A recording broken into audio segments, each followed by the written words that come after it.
আচ্ছা, এখন আমরা তো দেখলাম হচ্ছে আমাদের পরিচয়টা, আমাদের অফ পেজেস পরিচয়টা। এখন আমি স্পেসিফিক ভাবে একটা একটা করে ধরবো। প্রথমে আসা যাক আমাদের ব্যাকলিং।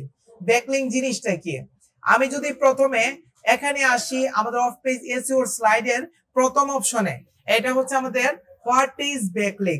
ব্যাকলিং জিনিসটা কি? আমি যদি ইংলিশে আনসার দেই তখন বলতে পারি ব্যাকলিংস আর links from a page on page website to another. মানে আমাদের ব্যাকলিং হচ্ছে আমাদের ওয়েবসাইটের সাথে অন্য একটা ওয়েবসাইটের যে লিংক আপ করা, এই জিনিসটাকে আমরা সাধারণত ব্যাকলিং বলতে পারি। এখন একটু সবাই মনোযোগ দিবেন, এখানে কিন্তু এলোমেলো করার একটা চান্স আপনাদের আছে। তো আমাদের বলতে পারি যে ব্যাকলিং কত প্রকার।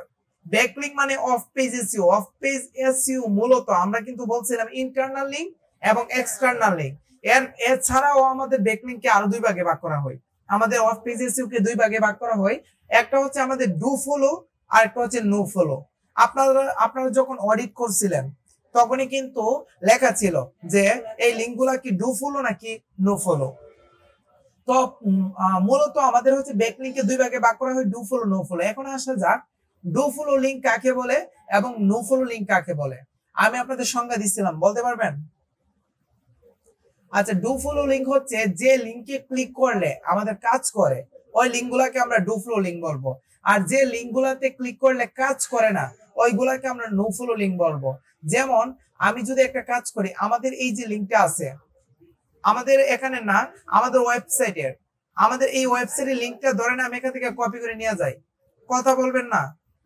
আমি যদি আমার ওয়েবসাইটের লিংকটা এখান থেকে নিয়ে এখানে পেস্ট করি, এখন একটা জিনিস দেখেন, এটা হচ্ছে আমাদের ওয়েবসাইটের লিংক। আমি যদি এই লিংকের ভিতরে আমি যদি হচ্ছে এফ দিয়ে দিই তখন এই ফুল লিংকটা কি কাজ করবে? কাজ করবে না। তখন আমি যদি এরকম করি আমার ওয়েবসাইটের লিংকের সাথে যদি কিছু একটা সামথিং দিয়ে দিই তখন লিংকটা কাজ করবে না। তখন এই ধরনের লিংককে আমরা বলতে পারি হচ্ছে নো ফলো লিংক, যেগুলা কাজ করে না। তো এগুলাকে আমরা নো ফলো লিংক বলতে পারি। তো আর আমাদের ডু ফলো লিংক তো বুঝছি না, যেগুলো হচ্ছে ক্লিক করলে কাজ করে এগুলাকে আমরা বলতে পারি ডু ফলো লিংক। তো এই দুইটা জিনিস আমাদের ব্যাক লিংকে ভাগ করা হয়। Okay fine. নো ফলো লিংকে সাধারণত আর কোনো ভাগে ভাগ করা হয় না। এখন আমরা দেখব ডু ফলো লিংককে আমরা কয় ভাগে ভাগ করতে পারি। দেখেন, আবার আমি রিপিট করতেছি, আমি বলছি ডু ফলো লিংক কাকে বলে? যে লিংকে ক্লিক করলে কাজ করে এটাকে আমরা ডু ফলো লিংক বলে। তো ডু ফলো লিংককে আবার দুই ভাগে ভাগ করা হয়েছে। একটা হচ্ছে আমাদের ইনকামিং লিংক আর একটা হচ্ছে আমাদের আউটগোয়িং লিংক। ইনকামিং লিংক বলতে কি বোঝেন? এটার অর্থটা কি বোঝেন? বলে এটা দিয়ে বোঝানো হয়েছে ইনকামিং মানে আমার ওয়েবসাইটে লিংক গুলো আসতেছে, এরকমটা বোঝাই না? তার মানে ইনকামিং হচ্ছে আমার ওয়েবসাইটে আসতেছে। আমি যদি অন্য ওয়েবসাইটে যাই, অন্যের ওয়েবসাইটে গিয়ে যদি আমার ওয়েবসাইট রিলেটেড একটা লিংক ব্যাকলিংক করে আসি, তখন ওই ওয়েবসাইটে গিয়ে যদি কেউ যদি ক্লিক করে আমার লিংকে তখন কি আমার ওয়েবসাইটে আসবে না? আমার ওয়েবসাইটে আসবো। এই ধরনের লিংককে আমরা বলতে পারি ইনকামিং। মানে অন্য ওয়েবসাইট থেকে যদি আমার ওয়েবসাইটের মধ্যে কোনো কাস্টমার আসে লিংকে ক্লিক করে আমার ওয়েবসাইটের, তখন এটাকে আমরা ইনকামিং লিংক বলবো। আর আউটগোয়িং লিংক জিনিসটা কি? আউটগোয়িং লিংক হচ্ছে আমার ওয়েবসাইটের পোস্টের ভিতরে আমি যদি অন্য ওয়েবসাইটের একটা লিংক আপ করে দিই, যে দেখেন না আমি আউটবাউন্ড লিংক করছিলাম অথবা এক্সটার্নাল লিংক করছিলাম আমাদের পোস্টের মধ্যে, তখন এখানে ক্লিক করলে কোথায় যেত? অন্য একটা ওয়েবসাইটে। এই ধরনের যদি লিংক করেন তখন এগুলাকে বলা হয় আউটগোয়িং লিংক। আউটগোয়িং। তো মূলত আমরা কাজ করব হচ্ছে ইনকামিং লিংক নিয়ে। কারণ ইনকামিং লিংক নিয়ে কেন কাজ করব?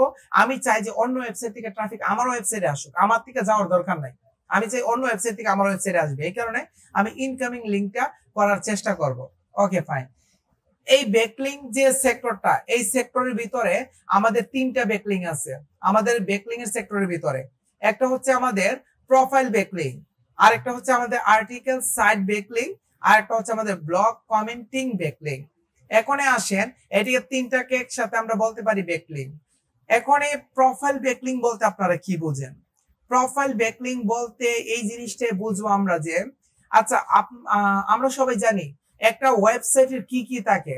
একটা ওয়েবসাইটে ডিএ থাকে, পিএ থাকে, তারপরে হচ্ছে অনেক কিছু থাকে, অনেক কিছু ব্যাকলিং থাকে, তারপরে এরকম হচ্ছে আমাদের সবকিছুই থাকে। তো একটা ওয়েবসাইটে সব আছে, কিন্তু আমি একটা কাজ করবো, আমি আপনাদেরকে একটা কথা বলছিলাম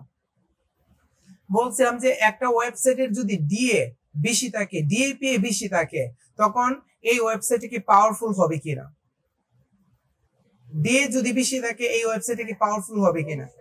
পাওয়ারফুল হবে। তার মানে প্রথমে যখন আমরা একটা ওয়েবসাইট তৈরি করব তখন ডিএ কত থাকবে, 0 থাকবে। যখন আস্তে আস্তে সময় যাবে এবং হচ্ছে আমার ওয়েবসাইটকে ভালোভাবে এসইও করব তখন কিন্তু ডিএ বাড়বে মানে আমার ওয়েবসাইটের পাওয়ারও বাড়বে। তাহলে আমি যদি চাই আমার ওয়েবসাইটের ডিএ বাড়বে, আচ্ছা আমি আমার ওয়েবসাইটে 10 নম্বরে আছে, 9 নম্বরে আরেকটা ওয়েবসাইট আছে, ওই ওয়েবসাইটকে আমি পিছনে ফেলতে যাচ্ছি। 9 নম্বর ওয়েবসাইটের মধ্যে ডিএ আছে 30, আমারটাই আছে 29, তখন আমার উচিত না যে ডিএ বাড়ায় আমি 31 32 করব, করে ওনাকে পিছনে ফেলবে? তো আমি আপনাদেরকে একটা কথা বলছিলাম, ডিএ বাড়ানোর কোনো ওয়ে নাই। ডিএ মানে হচ্ছে আমার যত দিন যাবে আমার ডোমেনের ততই হচ্ছে ডিএ অল্প অল্প করে বাড়বে, এরকম বলছিলাম না? এরকম বলছিলাম, ডিএ বাড়ানোর অপশন নেই, কিন্তু আমাদের ব্যাকলিংকের মাধ্যমে আমরা ডিএ বাড়াইতে পারি। এই যে প্রোফাইল ব্যাকলিং যে লেখাটা আছে না, এই প্রোফাইল ব্যাকলিং দিয়ে কি বোঝেন? আমি কিন্তু এই কাজটা করছিলাম আপনাদেরকে নিয়েই, 100টা প্রোফাইল ব্যাকলিং করে দিয়েছিলাম ক্লায়েন্টকে।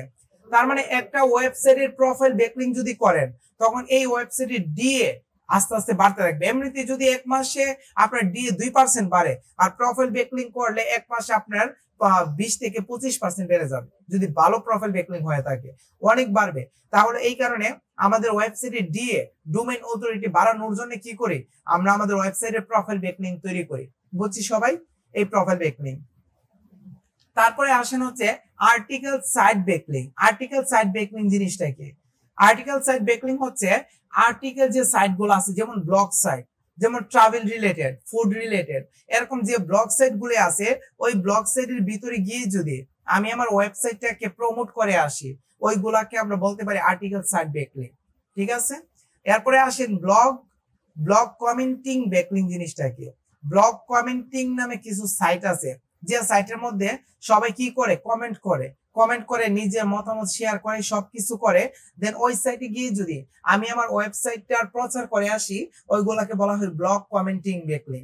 তো এই তিনটা ব্যাকলিংকে, প্রোফাইল, আর্টিকেল এবং ব্লগ কমেন্টিং, এই তিনটা ব্যাকলিংকে আমরা একসাথে কি বলতে পারি? আমাদের ব্যাকলিং বলতে পারি। ওকে ফাইন, এইটা হচ্ছে আমাদের ব্যাকলিংকের পরিচয়। এই জিনিসটা ভালোভাবে জানতে হবে।